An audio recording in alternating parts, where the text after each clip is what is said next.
Hello. Excuse me. The title's not clickbait. I did have the last rites read to me when I was 11 in my little Gen X journey. So let's get into it. It must have been around about, I think, the April of 1976. I would have been 11. And that was coming to the end of my junior school. So in junior school in the UK is you start in year 3 and you finish when you're 10, 11, depending on your birthday. So I was out with my friend Chris and we were just playing. Me and Chris used to go all over the place. It would have been tea time-ish, early evening. We were supposed to go up to our local school, which had a kind of a youth club where you could go and play pirates and even more climbing. But me and Chris decided we wanted to do even more climbing, which is kind of cool. So in the local area, not far from my house, about 5-minute walk, if that, from my house, where he lived next door but one to me, was public toilets in the UK. So this is 40 odd years ago. These were old Victorian buildings and it was raised off the ground by about 6 feet and the toilets were underneath. You walk downstairs, 6 o'clock they shut, gates go on, nothing you can do, attendance gone. But all around it were trees at a distance from the building. So what a great place to go and practice your Superman diving powers. Yeah. And these were the Everest of trees. And me and Chris have been going there for a while with other friends, but to this day it was just me and Chris. And I've asked him why, and we can't remember. So we'd been playing there for about half an hour. This is how the story goes. But there was one branch. Remember, I was a hobbit. I was probably like 5'3" then, weighed about 7 stone wet.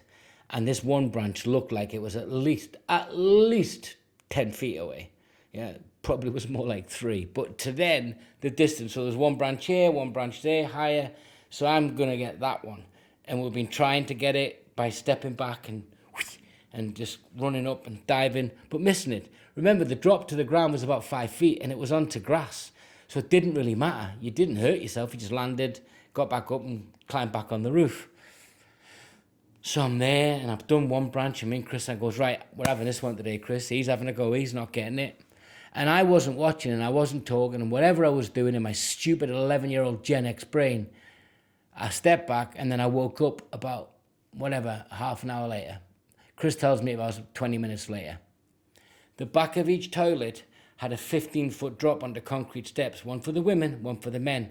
I'd been going in the middle, but for some reason my stupid little pea brain, had forgotten. I just walked right and I fell backwards. I didn't know this.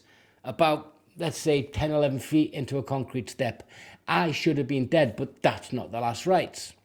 Anyway, Chris shouts down another lad, about 20, and they start to carry me home.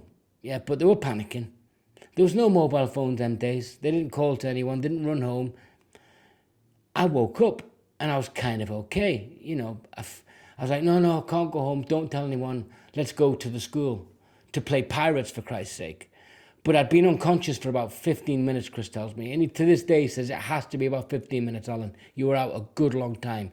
That's super dangerous. I should have been in an ambulance and gone. Yeah, but I didn't. 1976, I had the biggest bouffant of hair you've ever seen. It was my David Cassidy look, the Brady Bunch. And I had a paisley shirt to go with it, big hair. There was no blood, nothing like that.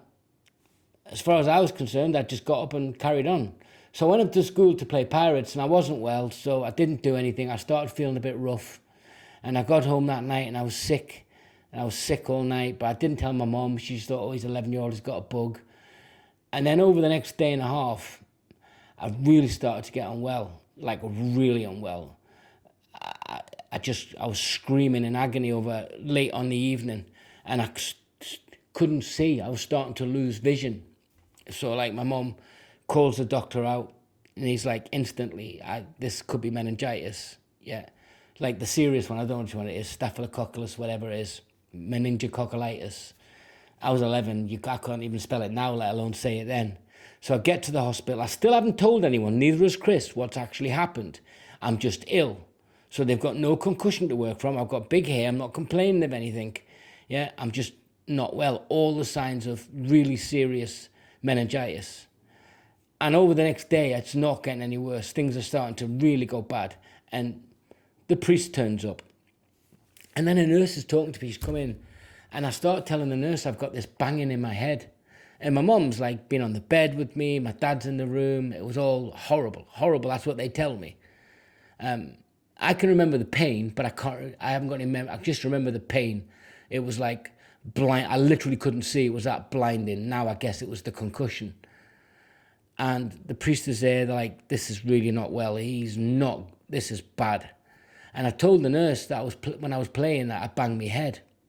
Well, instantly she goes around the back, gets the doctor. They have a look, and like I've got this brain sac lump on the back of my head through the hair.